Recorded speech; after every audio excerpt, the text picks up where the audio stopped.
जय हिंद। आज हम संविधान सभा को कंप्लीट पढ़ने वाले हैं। यानी इस वीडियो में संविधान सभा कैसे बनी, संविधान सभा में कौन कौन व्यक्ति थे और संविधान सभा में किन किन पर बहस हुई थी, उन सभी प्रश्नों को हम चर्चा करने वाले हैं। सबसे पहले मैं ये बताने वाला हूँ, क्योंकि आज की हमारी जो कि 4 क्लास है, यानी हमने पिछली 3 क्लास कंप्लीट कर चुके हैं। अगर आपने वह क्लास नहीं देखी हैं तो इसके डिस्क्रिप्शन में प्ले लिस्ट दी हुई है, वहाँ जाकर उन क्लासों को अच्छे से देख सकते हैं और वीडियो को कंप्लीट एंड तक देखें, क्योंकि आपका यहाँ से 2 नंबर का प्रश्न आसानी से बच जाएगा, क्योंकि यह मेरा वादा है, क्योंकि यहाँ से सबसे ज़्यादा प्रश्न आने की संभावना रहेगी। जैसे वीडियो शुरू करते हैं। जैसे संविधान जो सभा थी, जो कि जब भारत और पाकिस्तान जबकि एक देश थे, यानी दोनों को मिलाकर इनका विभाजन नहीं हुआ था, जब इनमें सदस्यों की संख्या, जो संविधान सभा का निर्माण हो रहा था जब विभाजन से पहले, जिसमें सदस्यों की संख्या 389 रखी गई थी। उसके बाद जब विभाजन हो गया तो इसमें जो सदस्यों की संख्या 296 रह गई थी, जो कि कुछ जो सदस्य थे किस में चले गए, पाकिस्तान में, और कुछ सीटें कहाँ बट गई, 296 सीटें हमारे भारत में। इसलिए इनको दोनों को विभाजन कर दिया गया, यानी पाकिस्तान को एक अलग कर दिया गया था। तो आपको कई बार एग्जाम में भी प्रश्न पूछा गया है, भारत और पाकिस्तान किस योजना के तहत अलग हुए थे, तो माउंटबेटन योजना के तहत भारत और पाकिस्तान को अलग किया गया था। क्योंकि मैंने यहाँ पे जो पिछली वीडियो गई है उसमें मैंने आसानी से सभी को कराया और आपने भी अच्छे से कर लिया होगा। जब इन सदस्यों में, जबकि जो ब्रिटिश प्रांत थे, जो कि ब्रिटिश प्रांत 292 सदस्य थे। ब्रिटिश प्रांत के कितने सदस्य, 292 सदस्य। जो कि भारतीय जो रियासतें थीं, भारतीय रियासतें थीं, इनकी संख्या कितनी थी, 93 थी। जबकि जो 4 सदस्य थे, कौन कौन से थे, जो 4 सदस्य चीफ कमिश्नरी के थे, कहाँ के थे, चीफ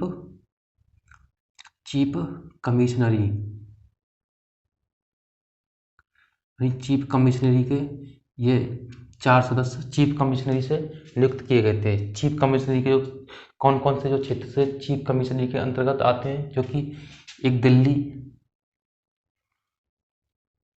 शायद आपको किसी ने संविधान में ये बातें पढ़ाई नहीं होंगी, जो कि मैं आपको यहाँ पे आपके एग्जाम पॉइंट पढ़ा रहा हूँ। जैसे दिल्ली, नंबर 2 अजमेर,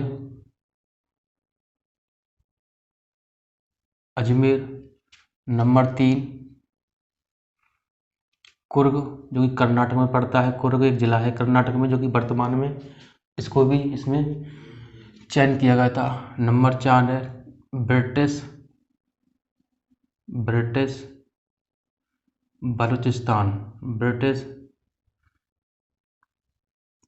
बलूचिस्तान। ये चारों को चीफ कमिश्नरी के अंतर्गत चुना गया था। इसका से ये चारों मिलकर चीफ कमिश्नरी के अंतर्गत चुने जाते थे। जब इसका गठन हो गया, यानी भारत और पाकिस्तान का विभाजन हो गया, तो सीटें पाकिस्तान के अंतर्गत और कुछ सीटें भारत के अंतर्गत चली गई। तो इसमें जब सीटें बची थी, 296 सीटें बची थी, फिर भी इनका 296 सीटों का चुनाव हुआ। इन सीटों को भी फिर अलग अलग बंटवारा कर दिया, यानी ये सीटें जो कि संविधान सभा के लिए, जो कि हमारे संविधान का निर्माण कर रहे थे, उनके लिए ये सीटें सभी को अलग अलग बांट दी गई थी। जैसे कांग्रेस को जो प्राप्त हुई थी 208 सीटें कांग्रेस को प्राप्त हुई थी, जबकि मुस्लिम लीग को 73 सीटें प्राप्त हुई थी। मैं यहाँ सीटें इसलिए करा रहा हूँ क्योंकि आपके एग्जाम में यहाँ से कई बार प्रश्न पूछा गया है, इस प्रकार से मैं इसलिए सीटों को करा रहा हूँ। जैसे कांग्रेस को कितनी बनी, 208, मुस्लिम लीग को 73, जबकि यूनियनिस्ट, ये शायद आपको किसी ने कराई नहीं है, क्योंकि मैं आपको अच्छे से डिटेल से करा रहा हूँ। एक बार पढ़ लेंगे तो आसानी से प्रश्न हल कर सकते हैं और इनसे सभी प्रश्नों को आप बना भी सकते हैं। इसमें कोई भी परेशानी नहीं होगी, ठीक है ना, अच्छे समझ में आ रहा होगा। जैसे यूनियनिस्ट को 1 मिली थी, यूनियनिस्ट जो कि मुस्लिम थी, इसको भी 1 मिली थी, जबकि यहाँ यूनियनिस्ट है, यहाँ यूनियनिस्ट और मुस्लिम लीग मुस्लिम थी, और ये यूनियनिस्ट अनुसूचित जाति थी इसको भी 1 मिली थी। कृषक जो प्रजाति जो किसान थे उन किसानों की जो प्रजाति उनको भी अलग दी गई थी, वो भी 1 सीट मिली थी। अनुसूचित जाति की जो परिसंघ थी यानी जो परिसंघ जो कि संघ देते हैं उनकी भी 1 सीटें थी जो कि सिख थे। इसमें जो सिख थे, सिख जो 1 थे ये केवल गैर कांग्रेसी थे, ये कांग्रेसी नेता नहीं थे। जबकि जो कम्युनिस्टी को भी 1 दी थी और स्वतंत्र रही थी 8 सीटें। इस प्रकार से कुल मिलाकर 200 सीटें हमारे भारत को प्राप्त हुई थी इस प्रकार संविधान के सभा के निर्माण के लिए।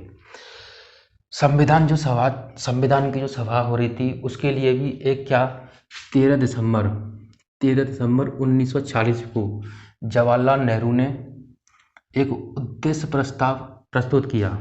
उद्देश्य प्रस्ताव क्या था जिसमें कहा गया था हर व्यक्ति को स्वतंत्रता का अधिकार है, हर व्यक्ति को, क्योंकि ये आपको शायद किसी ने बताया नहीं है उद्देश्य क्या है, केवल ये कह देंगे कि उद्देश्य प्रस्ताव कब पारित किया था। जब उसके बारे में डिटेल से पता नहीं होगा तो आपको पता कैसे चलेगा। उद्देश्य प्रस्ताव में कहा गया था हर व्यक्ति को धर्म की स्वतंत्रता, कार्य करने की स्वतंत्रता, आज़ादी की स्वतंत्रता, हर व्यक्ति को यानी सामाजिक स्वतंत्रता, आर्थिक स्वतंत्रता, राजनीतिक स्वतंत्रता यानी सभी प्रकार की स्वतंत्रताएं इसमें दी गई थी। तो इस प्रकार से यह क्या हुआ, प्रस्ताव पारित कर लिया गया था। यानी यह जो पेश तो किया गया था 13 दिसंबर 1946 को, जबकि इसे 1947 में यानी अपडेट भी लिखना चाहें तो यानी 22 जनवरी 1947 तक इसे सर्वसम्मति से क्या कर लिया, स्वीकार कर लिया था। यानी ये प्रस्ताव बहुत ही अच्छा था, सभी को स्वतंत्र यानी जितने भी जाति धर्म थे जो उस समय चल रहे थे सभी को समान यानी बराबर का अधिकार दिया गया था इस प्रस्ताव में। इसलिए इसे क्या कहा जाता है, उद्देश्य प्रस्ताव। क्योंकि आपको शायद ये किसी ने बताया नहीं होगा इसलिए मैंने आपको बताना स्वीकार समझा। जैसे संविधान सभा के लिए 9 दिसंबर 1946 को संविधान सभा की प्रथम बैठक हुई थी। यानी ये आपके एग्जाम पॉइंट बहुत बार प्रश्न पूछा गया है। संविधान सभा की पहली बैठक कब हुई थी? 9 दिसंबर 1946 को। कहाँ हुई थी? दिल्ली में, जो कि मैंने पिछली क्लास में भी करा चुका हूँ। जिसके जो अध्यक्ष थे सच्चिदानंद जो सिन्हा थे, इनको अस्थायी अध्यक्ष बनाया गया। जबकि राजेंद्र जो प्रसाद से, क्योंकि ये आपके सभी जो पॉइंट मैंने यहाँ बनाए हैं आपके एग्जाम संबंधित सभी पॉइंट हैं, क्योंकि ये प्रश्न बहुत बार प्रश्न पूछे गए हैं, क्योंकि यहाँ से प्रश्न आने की बहुत ज़्यादा संभावना रहती है। इसलिए ये आपके एग्जाम संबंधित बहुत ही महत्वपूर्ण प्रश्न हैं सभी। वीडियो को कंप्लीट एंड तक देखिए। जैसे सच्चिदानंद जो सिन्हा थे, इनको क्या बनाया गया था? अस्थायी अध्यक्ष बनाया गया था। राजेंद्र प्रसाद जो कि संविधान सभा के स्थायी अध्यक्ष चुना गया था, इनको क्या चुना गया था? स्थायी अध्यक्ष चुना गया था। जबकि एस.सी. मुखर्जी, क्योंकि अभी तक ये पूछा नहीं गया है, एस.सी. मुखर्जी अगर, और जो कि जैसे ही कंपटीशन का थोड़ा थोड़ा लेवल बढ़ता जा रहा है तो आगे जो एग्ज़ाम होंगे उसमें भी पूछा जा सकता है, इसमें कोई दोहराई नहीं है। एस.सी. जो मुखर्जी थे, इनको संविधान सभा का उपाध्यक्ष के रूप में चुना गया था। जबकि सर बी एन राव जो कि संविधान सभा के संवैधानिक सलाहकार थे, यानी इनको सर बी एन राव को संवैधानिक सलाहकार के रूप में नियुक्त किया गया था। उसी प्रकार जैसे संविधान सभा में जो प्रमुख महिलाएं थी, उन जैसे महिलाएं तो संविधान सभा में टोटल कुल कितनी महिलाएं थी? 15 महिलाएं थी, जो कि इनमें जो महिलाओं की संख्या थी 15 थी। मैंने केवल जो कि आपके एग्जाम पॉइंट संबंधित वही हैं जो मैंने आने की संभावना रहेगी मैंने लिए। जैसे विजयलक्ष्मी पंडित, सरोजनी नायडू, राजकुमारी अमृत कौर, सुचेता कृपलानी और रेणुका रॉय, ये सभी महिलाएं इस संविधान सभा में नियुक्त की गई थी। यानी जो भी 10 हैं मैंने कराई नहीं, क्योंकि वो एग्जाम संबंध आपके महत्वपूर्ण नहीं है, क्योंकि ये आपके एग्जाम संबंध महत्वपूर्ण हैं। इस प्रकार से संविधान सभा का जो संविधान सभा थी, संविधान सभा की समिति एवं उनके अध्यक्ष, जैसे संविधान सभा जो हुई थी तो उनके कार्य करने के लिए कुछ समितियां बनाई गई थी। उनको अलग अलग समितियां दी गई थी कि आप इस समिति पे कार्य करिए, कि आप इस समिति पे कार्य कीजिए। इस प्रकार से समितियों को अलग अलग बांटा गया था। जैसे प्रारूप जो समिति थी, प्रारूप समिति के जो अध्यक्ष डॉक्टर भीमराव अंबेडकर थे, यानी जो प्रारूप समिति को संभाल रहे थे कौन थे, डॉक्टर भीमराव अंबेडकर थे। अभी प्रारूप समिति पे बहुत सारे प्रश्न बनेंगे और आगे हम जो सभी प्रश्न बनेंगे वो प्रारूप समिति पे ही बनेंगे। संघ शक्ति समिति, जो संघ शक्ति जो समिति थी, इसका जो नेतृत्व कर रहे थे पंडित जवाहरलाल नेहरू कर रहे थे, जबकि संघीय संविधान समिति थी, इसके भी जो नेतृत्व कर रहे थे जवाहरलाल नेहरू जी कर रहे थे। जबकि जो प्रांतीय समिति थी, ये समितियां पूछी गई हैं कि यानी प्रारूप समिति के अध्यक्ष कौन थे, संघ शक्ति समिति के अध्यक्ष कौन थे, या संघीय संविधान शक्ति का अध्यक्ष कौन थे। इस प्रकार से सभी समितियों के जो अध्यक्ष पूछे जाते हैं। इस प्रकार से मैंने इन सभी को कराने का प्रयास किया, क्योंकि यहाँ से आपके एग्जाम में आने की संभावना ज़्यादा रहती है। प्रांतीय समिति के अध्यक्ष कौन थे, वल्लभ भाई पटेल जी। जबकि मौलिक अधिकारों के और अल्पसंख्यक जो मामले थे, मौलिक अधिकारों के और अल्पसंख्यक जो मामले के संविधान समिति के जो अध्यक्ष थे कौन थे, वल्लभ भाई पटेल थे।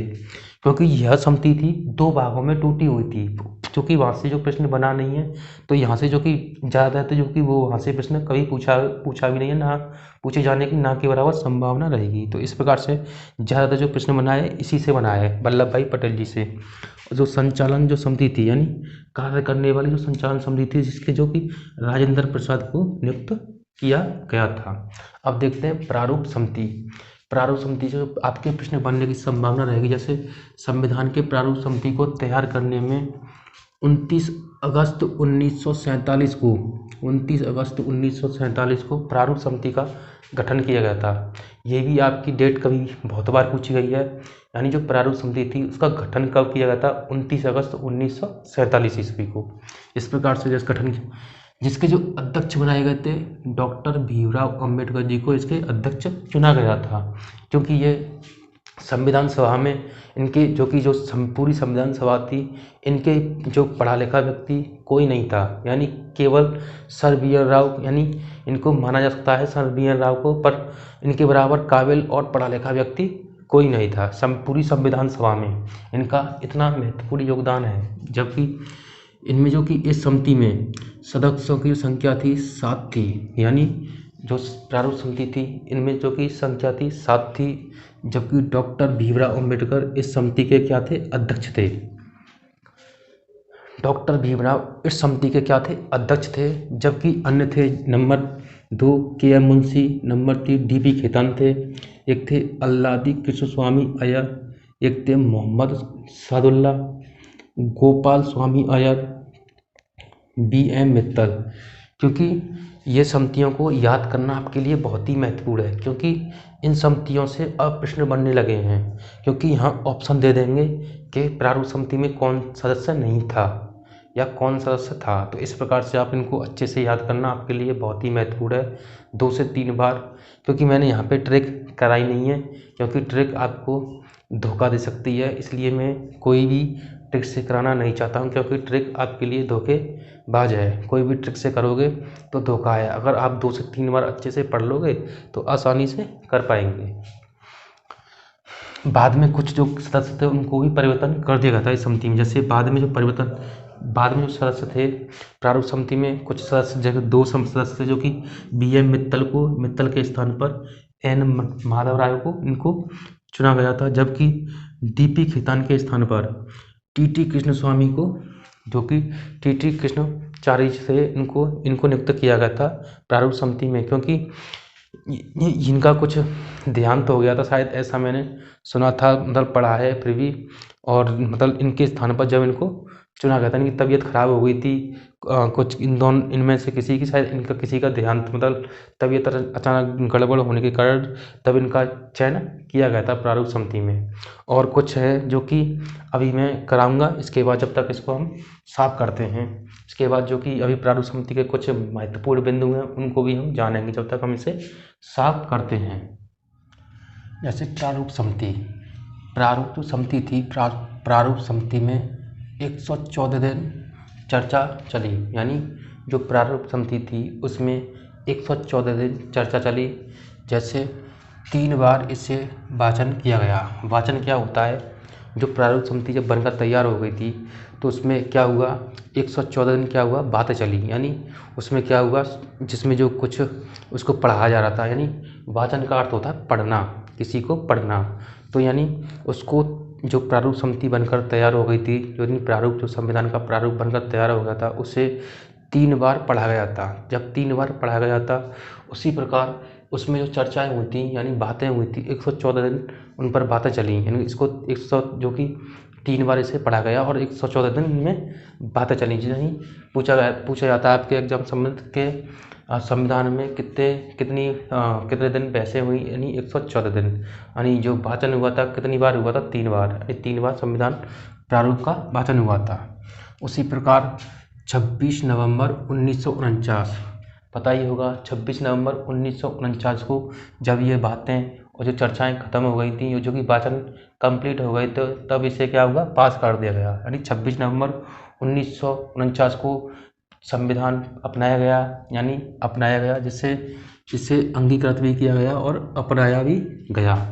इसे अंगीकृत भी बोलते हैं और 26 नवंबर को, और इसे अपनाया भी गया। यानी इस प्रकार से 26 नवंबर 1949 को हमारे भारत के संविधान को अपनाया गया या अंगीकृत किया गया। क्योंकि ये एग्जाम में कई बार पूछा गया है कि संविधान को कब अंगीकृत किया गया, तो 26 नवंबर 1949 को। संविधान को कब अपनाया गया, 26 नवंबर 1949 को। अगर आपको एग्जाम में पूछा जाए, अगर आपको एग्जाम में कोई भी प्रश्न पूछा जाए कि संविधान को कब लागू किया गया, तो 26 जनवरी 1950 को। 26 जनवरी 1950 को संविधान में लागू किया गया था। संविधान को 26 जनवरी 1950 को अपनाया गया, 26 नवंबर 1949। अगर लागू किया गया 26 जनवरी 1950। इस प्रकार से इनको कोई कन्फ्यूजन नहीं रहनी चाहिए, क्योंकि यहाँ से बहुत ज़्यादा डाउट रहती हैं और ज़्यादातर यहाँ से ही प्रश्न उठा लिए जाते हैं। अब ये क्या है, ये जिसमें जब संविधान अपनाया गया था, उस समय जो संविधान में 22 तो भाग थे, 395 अनुच्छेद थे और 8 अनुसूचियां थीं। हमारे संविधान निर्माताओं का जो माइंड नहीं था, खोपड़ा बहुत, मतलब इतना माइंड था आप शायद सोच नहीं सकते थे। यानी इसको इतना अच्छे से पढ़ा गया था कि इसमें शायद ही कोई गलती, यानी जो कोई कानून ना रह जाए, कोई व्यक्ति जो कि इन कानूनों से वंचित ना रह जाए। बहुत ही सोच समझ के इस संविधान को, जहाँ की जो कोने कोने से देश के सभी व्यक्ति थे, यानी योग्य व्यक्ति थे, उन सभी को संविधान सभा में भाग लेने के लिए लागू किया गया था, इनको यानी बुलाया गया था। तो इस प्रकार से सभी पर बहुत, यानी 114 दिन बहसें चली। इस प्रकार से हमारे संविधान का निर्माण किया गया था, जो निर्माण हुआ था, यानी 2 वर्ष 11 माह 18 दिन में संविधान का निर्माण हुआ था। जो प्रारूप समिति थी उसमें 114 दिन बहसें हुई थी, जब बनकर पूरा कंप्लीट हुआ था 2 वर्ष 11 महीने 18 दिन में। जब संविधान बना था, अपनाया गया था, तो 22 भाग और 395 अनुच्छेद और 8 अनुसूची थी। क्योंकि ये आपके एग्जाम में बहुत बार पूछा गया है, बहुत ही ज़्यादा इम्पोर्टेंट है। क्योंकि जब संविधान बना था 22 भाग 395 अनुच्छेद और 8 अनुसूचियों के साथ हमारा भारत का संविधान बनकर तैयार हुआ था। 60 देश क्या है, हमारा जो संविधान बना है, तो हमारे जो संविधान निर्माता थे उन्होंने 60 देशों के संविधान को अवलोकन किया, यानी 60 देशों के संविधान को पढ़ा, जाना, उसके सभी रसों को निचोड़ा, तब हमारे प्यारे से भारत के संविधान को बनाने के लिए बहुत मेहनत करी। तब इस प्रकार से हमारे एक प्यारे संविधान का निर्माण किया। संविधान के लिए एक सल्यूट बनता है। जैसे जब 2 वर्ष 11 माह 18 दिन में जब संविधान बनकर तैयार हो गया था, इसमें जो कुल खर्चा आया था लगभग 64 लाख रुपए खर्च हो गया था। यानी संविधान जब बन रहा था तो संविधान में बहसें हो रही थी, जहाँ वहाँ जो लोग रह रहे थे उनके खर्चा पानी, लिखाई पढ़ाई, जो सब कुछ उन्हीं पर दायित्व था। जब इसमें कुल खर्चा इस प्रकार से होता है, अगर आप सोच रहे होंगे इतना खर्च उस समय, हाँ इतना ही खर्च हो गया था। यानी वैसे तो इसमें जो कि 63,96,000 रुपये खर्च हुए थे, 63,96,000, क्योंकि एग्जाम में अगर पूछा जाए तो 63,96,000 लगभग 664 के आसपास आता है या ऐसे कुछ आता है, तो इससे पूरे लगभग में 64 लाख रुपए मान लिया गया है। इस प्रकार से यानी खर्च हुए थे, जो कि अचंभे की बात है, जो कि खाने में इतने पैसे खर्चे हो गए 64 लाख उस समय। आज के समय देखे और उस समय देखे तो बहुत पैसे हो गए थे। 64 लाख 64 करोड़ के बराबर हैं जो आज जो पैसे हैं वो। तो अचंभक सी बात है कि यानी वहाँ जो बहुत सारे लोग थे, यानी जो कि हमारे जो संविधान में जो कि 296 सदस्य थे, उनको जब उनके खाने पीने की व्यवस्था, रहने की व्यवस्था अच्छे से होंगी तो खर्चा तो होगा ही। तो बहुत टाइम लग गया, तो खर्चे तो ऐसे उसका होना था। लिखाई में बहुत महंगे संविधान के जो पेज आए थे, बहुत महंगे थे सभी पेज, बहुत महंगे पेज थे। आज भी संविधान एक बक्से में दिल्ली में रखा हुआ है, जो कि दिल्ली सुप्रीम कोर्ट में, जो कि संविधान के एक बक्से में से अच्छे से रखा गया है। कुल खर्च कितना आया था? 64 लाख रुपये लगभग। 26 जनवरी 1950 को ये लागू किया गया था। इसमें मैंने आपको बता दिया है। जैसे भारतीय जो संविधान जो लिखा गया था, हमारा जो भारतीय संविधान एक ब्रेल लिपि में लिखा गया था। किस लिपि में लिखा गया है हमारा संविधान, ये पूछा जाए तो आपके एग्जाम में ले लिया है। अभी हालांकि पूछा नहीं गया है, फिर भी अगर कोई आपसे बहस करने लग जाए तो हमारे संविधान की जो लिपि है कौन सी है, तो ब्रेल लिपि बताना। तो इसे किस लिपि में लिखा गया है? ब्रेल लिपि में संविधान को लिखा गया है।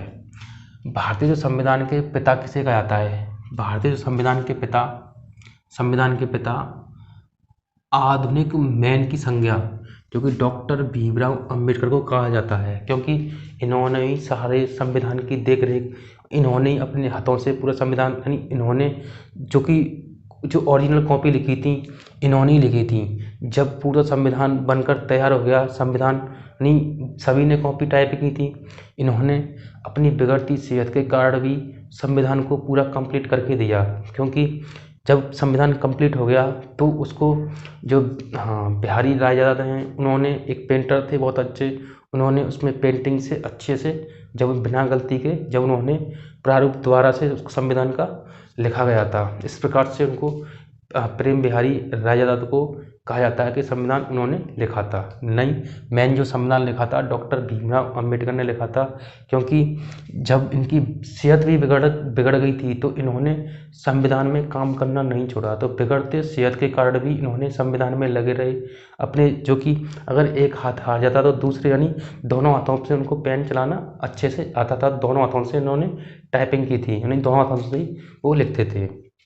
तो जो लिखने का श्रेय इन्हीं को जाता है, जो कि इनको संविधान का पिता और आधुनिक मैन की संज्ञा भी इन्हीं को दी जाती है। 26 नवंबर को संविधान दिवस के रूप में मनाया जाता है। अगर आपको पूछा जाए कि संविधान दिवस कब मनाया जाता है, 26 नवंबर को। अगर जब इसे मनाया ही जाता है तो इसको प्रारंभ कब से किया गया और ये क्यों मनाया जाता है?